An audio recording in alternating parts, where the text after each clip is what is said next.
Hello everyone! Today I'm going to show you the results of my first paper, which investigate the mechanisms behind volcanism between adjacent reef segments. And before diving into the details, let's just have a recap on the mechanism of dike propagation. So from its source to the surface, magma propagates through the crust by fracturing the host rock through sheets-like intrusions in a mechanism that is called diking. Depending on their orientation, magmatic intrusions are called seal when they are parallel to the rock layer or dike when they cut across them. And together they build the volcano plumbing system. A feature that is common to all the magma field fractures is that to ensure the propagation and thickening, they develop perpendicular to the least principal stress, sigma 3. That means that the magmatic intrusions contains the maximum and intermediate stresses sigma 1 and sigma 2. And because of this, from a dynamic point of view, magma field fractures behave and are also modeled as extension fractures. The orientation of magma field fractures depend on several components, but the most important ones are the tectonic regional stress field and the local stress field that is induced by topography. So a very effective way to observe the local stress field due to topography is through analog experiments. Here I want to show you an experiment where we have a gelatin cone that has been injected with dyed water, and as you see we have a formation of this black fissure that is a radial dike. But why do the dike has this radial pattern?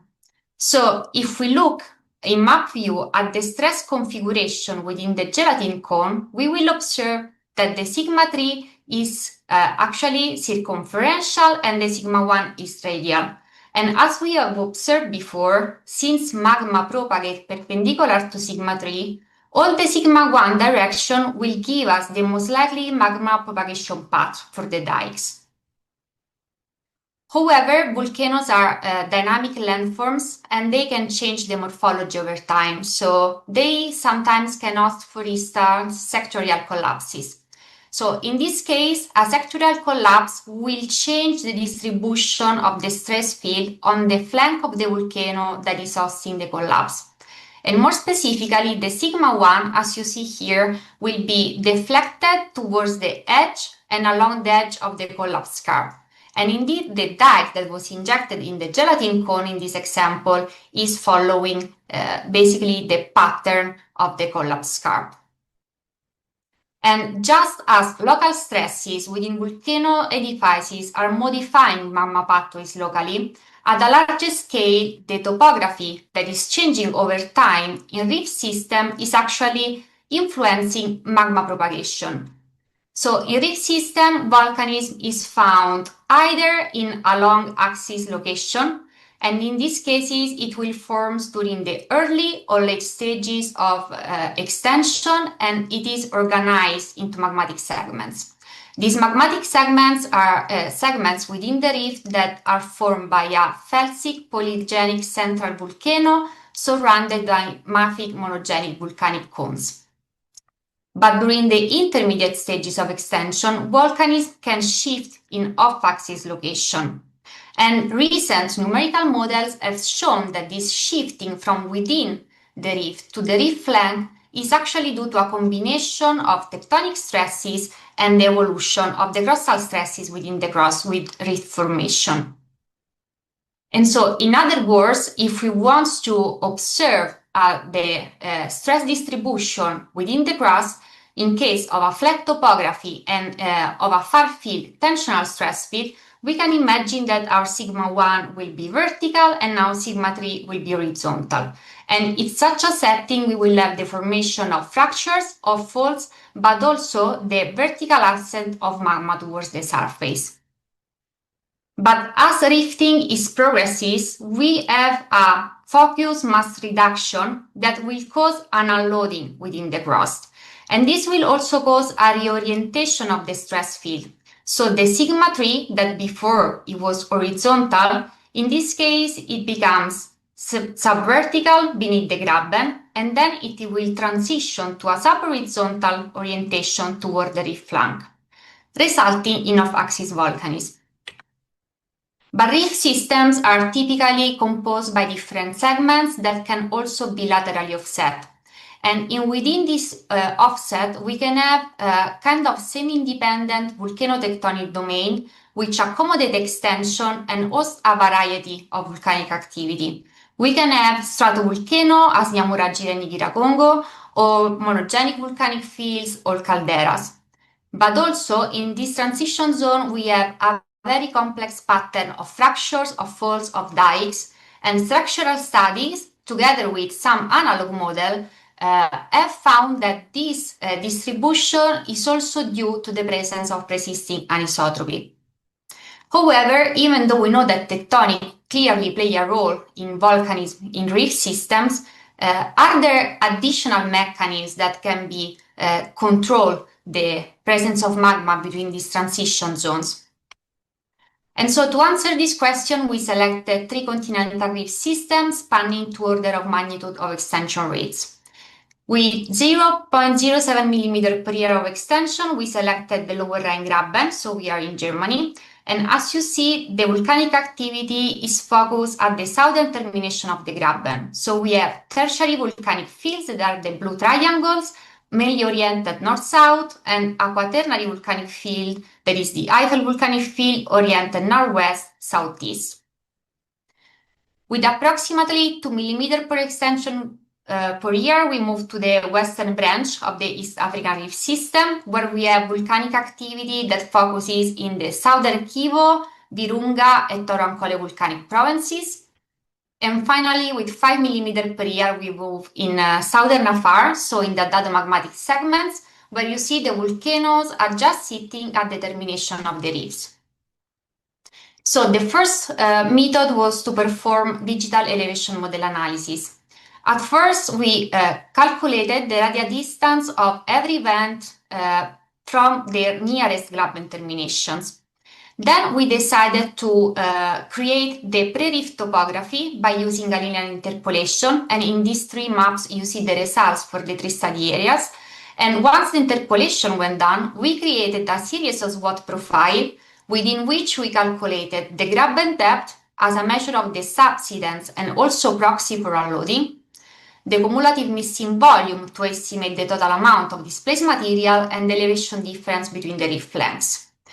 As you can observe, all the 3 reef systems show an asymmetry, and especially if we look, for instance, at the western branch of the East African Reef System and at the Virunga and Toro-Ankole volcanic processes, you see that the distribution of volcanism is actually mirroring the asymmetry within the rift. And so if we look closer at the asymmetry of the missing volume within each SWOT profile, and here is color-coded by elevation difference, for the 3 study area, we observe that the volcanic vents that are these black triangles are actually focusing on Graben terminations. And as the Graben is deepening, the volcano will shift in off-axis location until disappearing. So we found actually a relation between the Graben geometry and the location of volcanism. But to understand the mechanism behind these processes, we need kind of a controlled way to reproduce them. And here is when analog modeling is coming into play. So we carried out 5 sets of experiments by injecting air into gelatin and by simulating dike trajectories under different boundary conditions, such as extension or different reef geometries. So as you see here, we have several setups that range from a simple flat topography with no applied stresses to a combination of extension and different reef geometries. But here, and I hope you see it. That's 10 minutes Valentina as well. Yeah, you see it? So Yes. there is the propagation of the airfield crack.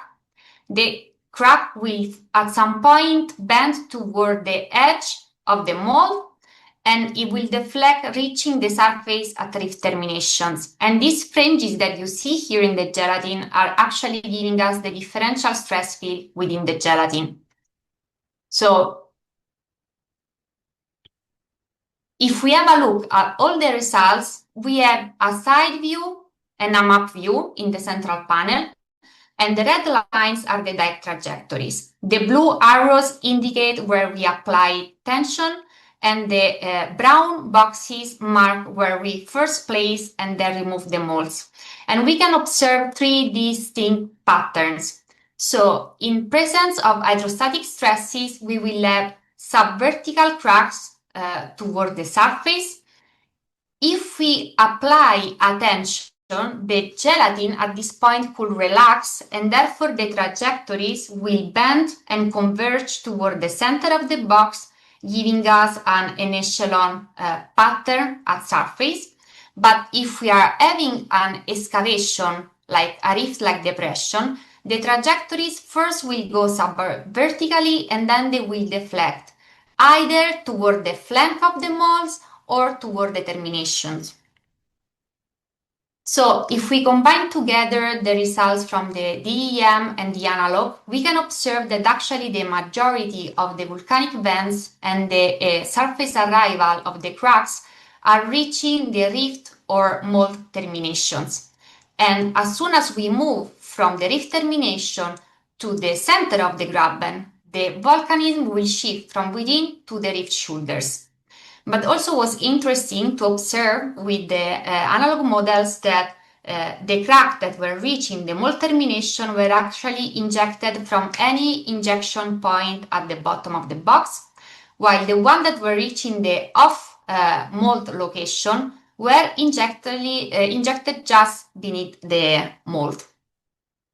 So the take-home message is that the presence of magma between adjacent rift segments is actually due to a combination of tectonic extension and the unloading stresses that are produced during graben formation. We define two main scenarios. So in the panel A on the left, you see that we have lower extension. Lower extension also means not that much magma supply, and if we combine it with a weak asymmetric unloading, as we have seen for the lower rank graben, it will result in the formation of monogenic volcanic field at graben termination. But if the graben becomes deeper, most likely volcanism will be inhibited. That doesn't mean that we will not have magmatism, because often what we observe is that beneath grabens we still have stacked seals in the cross, but our magma will not make it to the surface. If we move in cases instead where we have higher extension or a weak and intermediate unloading, as for instance in the Addado region, we have basically that the extension is winning, and the volcanoes we will steer a rift termination and they will be aligned along the axis of extension. But in the case of moderate extension and a strong asymmetrical loading, as we have seen for instance in the Virunga area, then magma trajectories will be deflected from beneath the graben and they will propagate toward the flank of the rift that is opposite to the main depot center. So this means basically that our unloading are acting in two ways: across rift, giving us off-axis volcanism, but also specifically along the rift, giving us this migration of the magma from beneath the rift to between the rift segments, and therefore producing an accumulation of magma, the formation of volcanic edifices, and over time, more stable and long-lived magma chambers that can give us persistent volcanic activity, as we have observed at Nyamuragira and Nyiragongo. And so, thank you for listening. I look forward to your question. Thanks very much, Valentina. So I open the floor to questions. You just raise your hand. I don't see any hands up. So I can start with a question more about the data. So in your sort of graben thickness or depth map, how did you make that? Is that the topographic expression of the graben or also subsurface?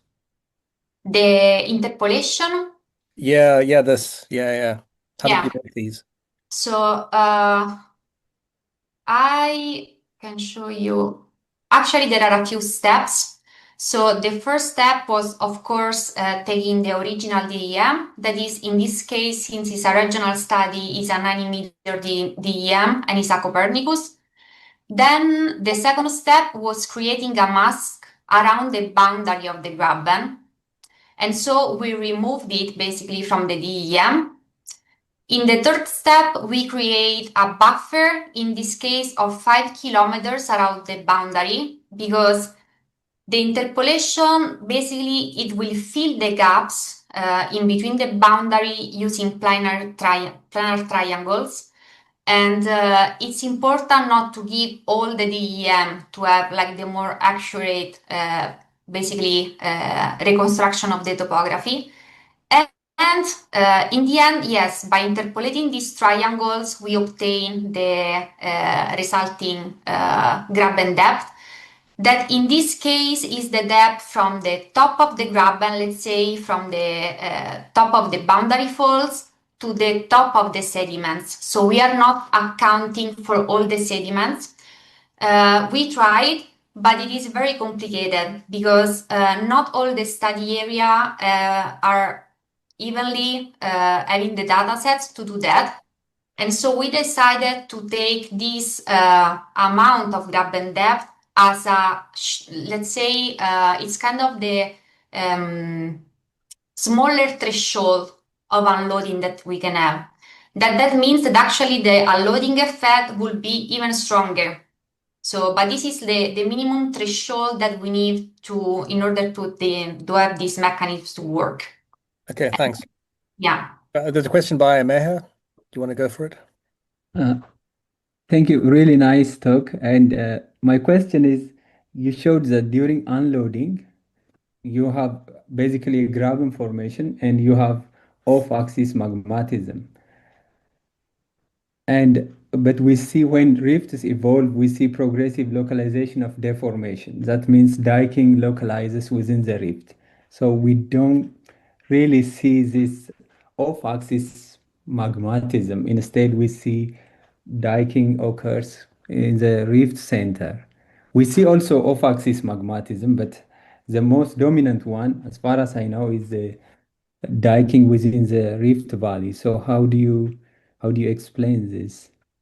So this is a very good point, and it really depends also on the study area, on the region that we are taking in consideration. But generally, volcanism it's kind of shifting. So in the very early stage of rifting formation, you will have the formation of volcanoes along the rift axis. But as soon as you are creating this graben and this graben is becoming deeper, you will still have magmatic intrusion beneath the graben. And often you have the formation of seals and the upwelling of the asthenosphere in the meantime. But for magma, it becomes kind of more difficult to reach the surface. And therefore, in many cases, like in Kenya also, for instance, we have this off-axis volcano. But over time, again, the volcanism in the late stages is actually shifting back in the inner portion of the rift. So this off-axis volcanism is just really a phase of the rift formation, but it does not preclude the existence of diking within the rift for sure. So yeah, the two of them can coexist, but still the off-axis location, off-axis volcanism is just a phase during the rift development.